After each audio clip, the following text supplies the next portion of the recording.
में बुलावल चाहत बानी हमने के बीच में उपस्थित जे पवन सिंह टू के नाम से जानल जाइला भाई हमरे विनय तिवारी जी हमने के बीच में उपस्थित बानी और सनातन धर्म के नियम से श्री गणेश कार्यक्रम के हम करत बानी लेडीज कैंपस से जे भी जेंट्स बाटे थोड़ा साइड होके रही आप सब साइड होके रही लोग के माता बहन लोग के आप सब बैठे दी आई विनय तिवारी जी के माइक समर्पित करता नहीं आप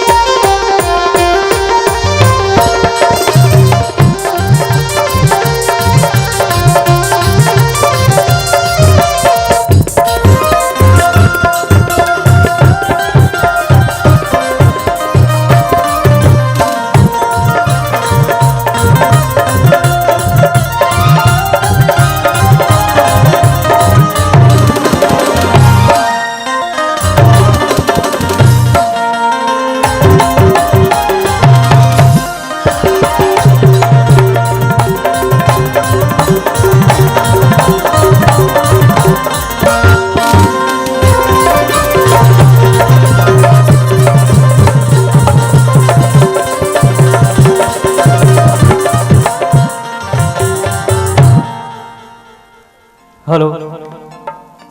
हेलो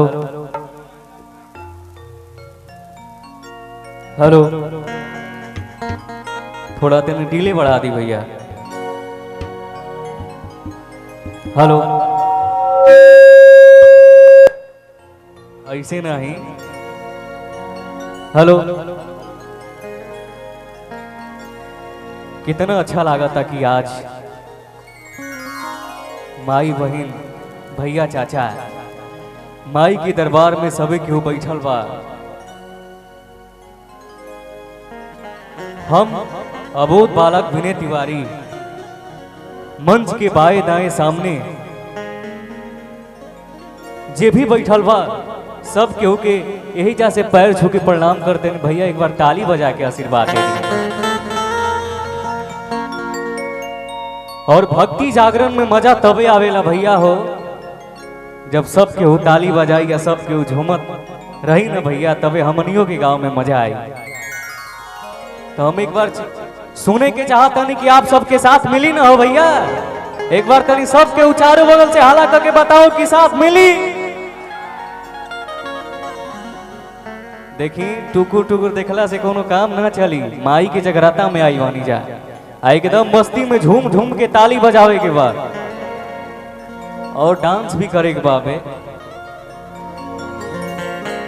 बहुत अच्छा लगा था विशाल भैया विनोद भैया मुन्ना भैया रोशन भैया रोहित भैया बाबा हमार सब केहू के सामने कुछ गावे की कुछ बोले की मौका मिला था सीखा था नहीं भैया और जब तक जिंदगी रही तब तक तो सिखाई के अगर कुछ गांव में त्रुटि हो जाए तो अपना घर के बेटा भाई समझ के माफ कर देंगे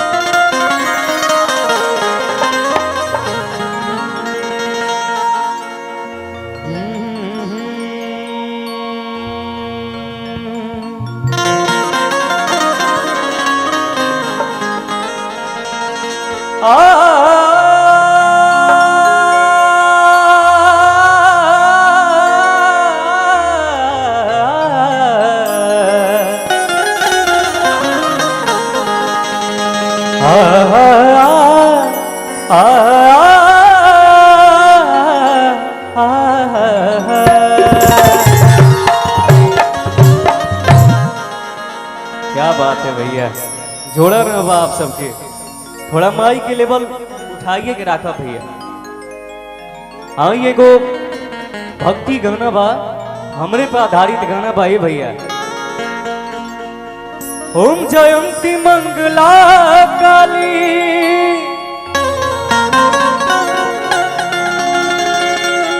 ओम जयंती मंगला काली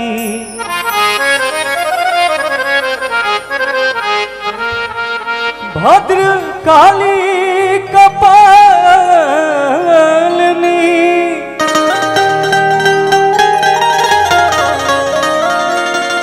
दुर्गे क्षमा शिवा धात्री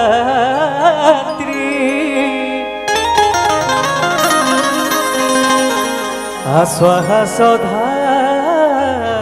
नमस्तुते।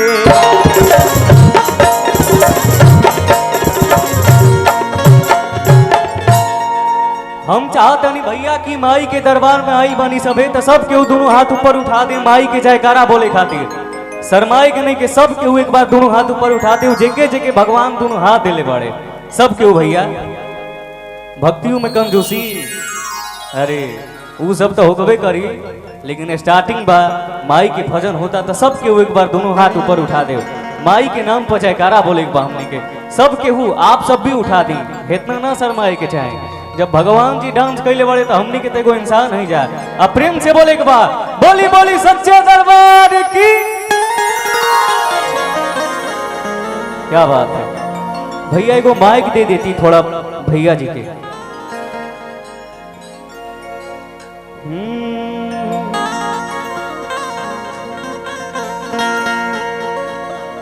नयन ढारेलो रावा की बातड़ा पात करे जाए छूटत नहीं खे हथवा से अचराय माई 12 महीना बने मनवा रहन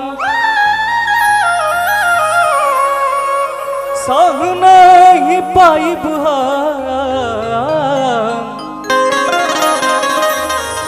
तो हर जुदाई।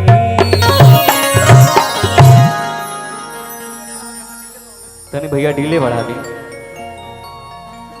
Hello hello hello